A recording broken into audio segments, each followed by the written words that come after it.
Hey Campus, Georgia, back in the workshop, man cave in the South 40. I just got back from doing a couple of chores in town, and I saw a used store where they sell stuff nobody else wants. So I thought, yeah, I'm going to have a look in there. And I wandered in there and I'm wandering around and I found me something. And I thought, that looks cool. I wonder what it is. It's 50 cents. That's not going to kill me. Gave them 50 cents, put it in my pocket, and came back here. After all, it turns out it's a sharp and shiny. And hey, they all deserve some love and care. So, let's check it out. So I was at a thrift store the other day, and I found this lying there. And I was like, I wonder what that's for. Interesting. It's some specialty tool, that's for sure. The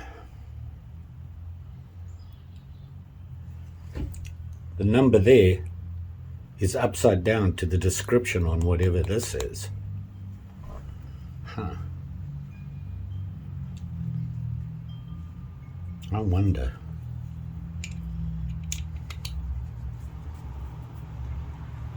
Hey. Oh, look at that. Wow. Wow. And it's sharp. Wonder what this is for.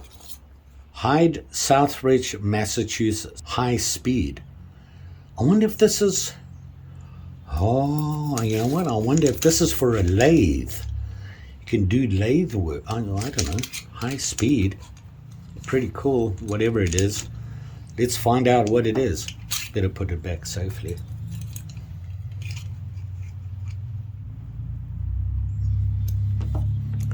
Pretty cool.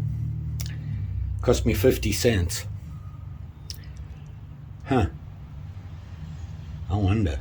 I decided I'd just narrate the rest of it. It's really difficult for me to try and share what I'm thinking at the moment. So I'm just going to have a talk over while we watch the video.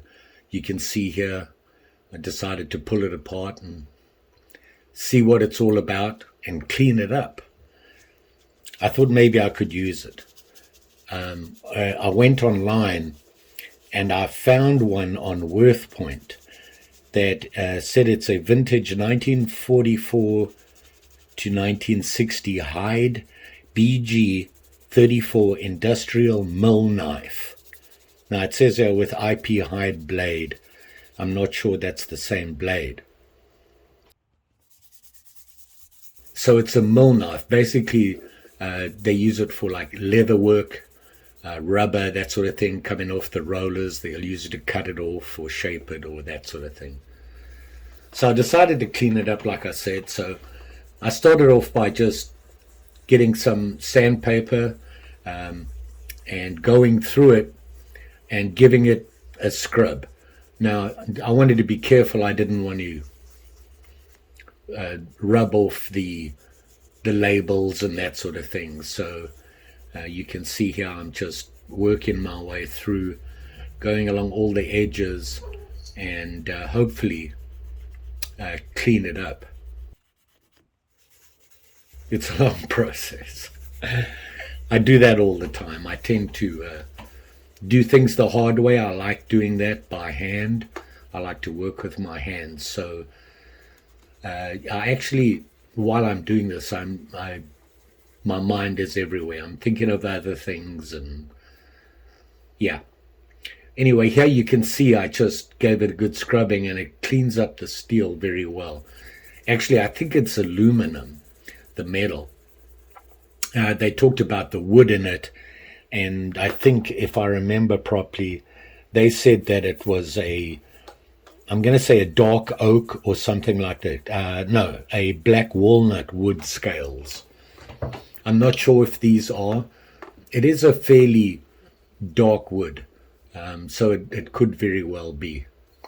Now, when I'm done, I wanted to clean it up and get all the metal dust off, because one of the things that happens is when you start doing stuff like this, if you look at my hands, I've got that black metal all over it, and it gets in the wood, in the grain of the wood, so you have to be kind of careful with it. You want to clean it out, because if you're going to put something on it and that stuff's in there, it kind of messes it up. Here you can see I'm working around the label on the handle. I wanted to keep that. I thought that would be important. And then obviously on the other side, I'm just going over it. I went from a heavy grain, a heavy grit sandpaper to a lighter 400 sandpaper. It just gives a nice, cleaner, smoother finish.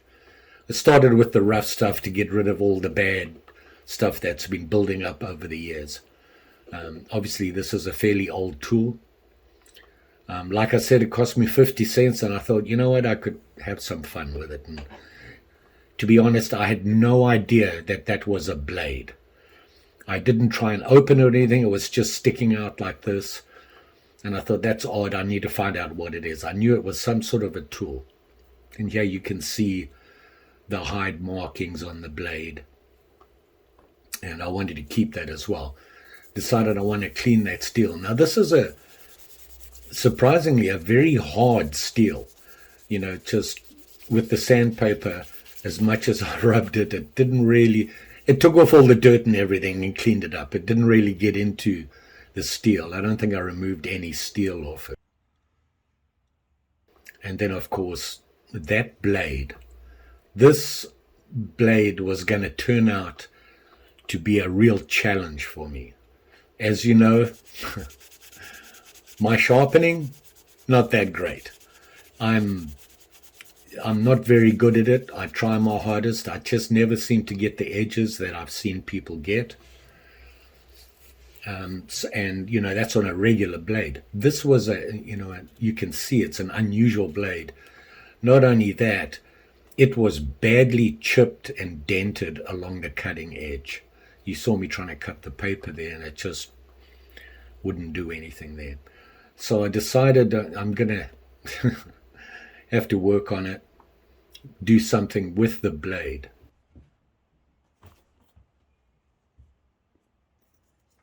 So I went back to the man cave and got my sharpening system.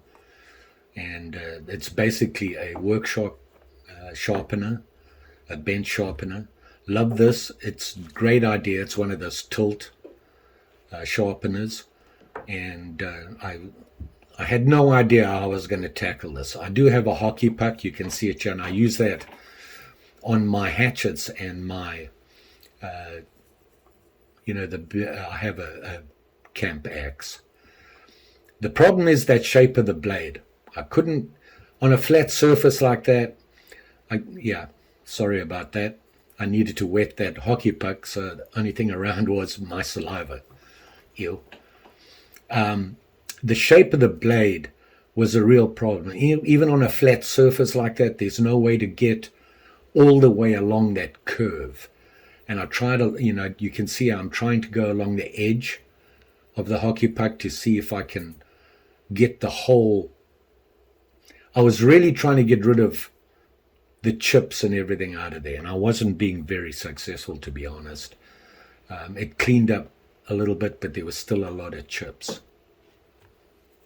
You can see, gave up on that.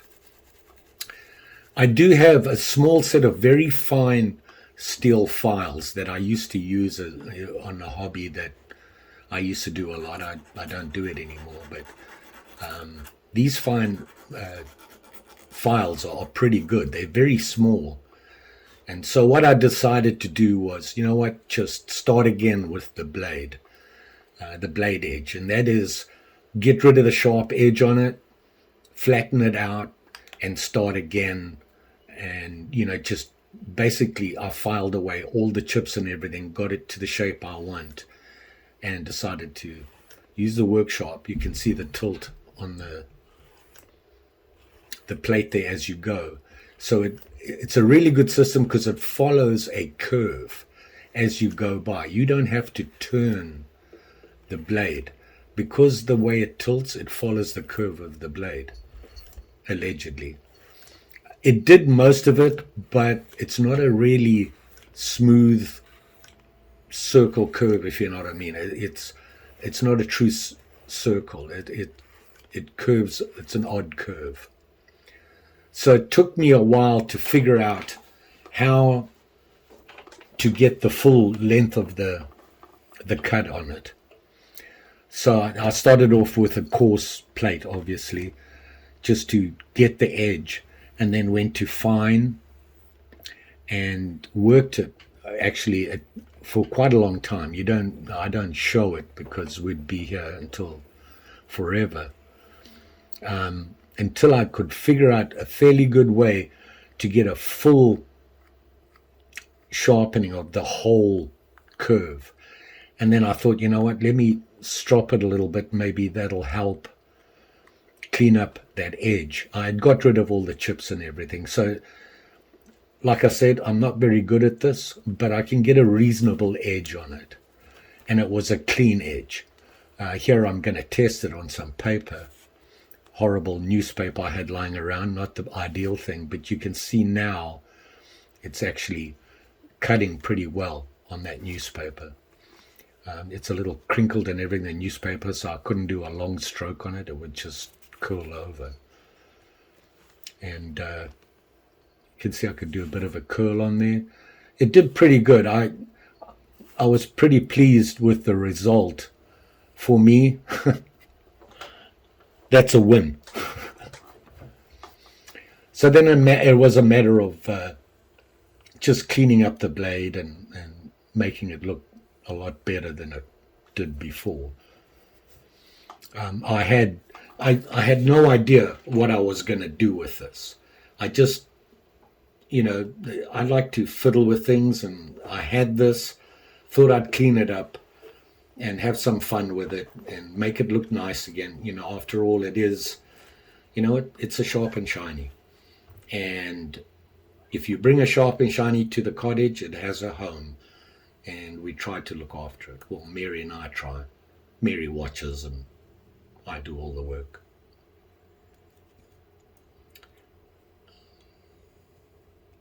I wasn't sure which way the blade should be. It's a little clumsy because to store the blade safely, you have to take it out, turn it around and push it back in. You could slide it back a bit, but you see where you lock down, the tip of the blade would still be sticking out. So you actually have to take it out, flip it over, and then lock it back in. Here you can see I've done all the sandpapering or whatever. What you're going to see up next here, it's a tube of toothpaste. Now that's the trick. It's toothpaste. It's not a gel. This we used to do growing up. Even Mary was surprised I got the toothpaste. We used to use this back in the day when when I was young, we got a watch for a birthday or something like that. And we would scratch up the glass on the watch, just messing around. We were kids. We would do stupid things and scratch the glass on the watch. And my dad said, go get some toothpaste, rub it in, and it'll get rid of the scratches. So that's where I learned this from. Did you see that? First time using the knife, it actually cut. Anyway, that's where I learned to use toothpaste. Now, you're going to have the same issue here about spreading the rub off onto the wood. So I had to be really careful not to get too much of the metal. You see how the toothpaste takes it off? If you want to make a piece of metal shine, give it a good rub with toothpaste. If you don't have anything else, that'll work. And it cleans it up. I didn't rub it long enough. I didn't want to spend too much time rubbing it and getting it to a perfect shine. This is an old tool. It's a work tool. I just wanted to clean it up and make it look nice again But I didn't want to make it like it's brand new. It's not. It would never be brand new again. So there you can see I went through and did all the metal with the toothpaste. And then, of course, I'll look at it and I go, oh, I missed a piece, and back at it. I tend to do that a lot. I think I'm finished and I'll be putting it together and I'll look and go, oh, I missed a little spot. Yeah, I need to fix that. That's just the way I am. Now I'm trying to make sure that all that rubbing I did with the toothpaste and everything, none of that metal is on the wood, because as you can see in the background there, I have some linseed oil, and I wanted to put linseed oil on the wood just to bring out the wood. It's a really nice piece of wood, and I wanted to bring out the grain. Here I used the toothpaste on this just to shine it up. You can see it actually does a pretty good job. So now I'm using the linseed oil. This is boiled linseed oil, which, by the way, if you do get it, don't recommend keeping it in the house. It is very flammable. So you want to keep it in your garage or in a shed or something like that. Keep that in mind. All I do is I put it on a cloth, a fair amount, and give it a good soaking and let it sit there for a little bit. Add some more until it stops soaking into the wood. Then it's ready. Now you can see here how it really brought out the wood. And it's a beautiful piece of wood, this. It's really got some nice grain on it. I was pretty excited about the end result here. Wasn't what I was expecting. And you can see I tried not to get rid of any of the markings or anything. You want to show that stuff. I wanted to keep that stuff because I do know that these tools are still available. They obviously have been upgraded. The ones I saw had rubber handles, which probably gives a lot better grip. But basically they look kind of the same, except they have rubber handles, slightly different shape. And I'm sure the steel has improved as well. There was nothing wrong with this steel. So there you have it there. I went outside because the light inside was not very good. And I thought it would just look, you get a better look at it outside. Truer. You can see there. That's with it in the safe position. You'd be working with it when you're done with your shift and that. You'd turn around and put it back in there and put it in your toolbox. You don't want to be having it lying there with a sharp blade on it. Then I thought, what am I going to do with this thing? And I thought, you know what? It's a sharp and shiny. I need a knife in my little man cave out back there. So I decided it's going to be my workshop knife. So I gave it a place to live. It has a home now. A sharp and shiny is a sharp and shiny. I wish I knew more about these, but that was fun. Just making it all new again. Probably been neglected for a while. What am I going to do with this? My shop knife. It'll work. You all be safe out there. Don't forget, like, share, subscribe. You know the story. Pretty sure I'll be back. I'm heading up north.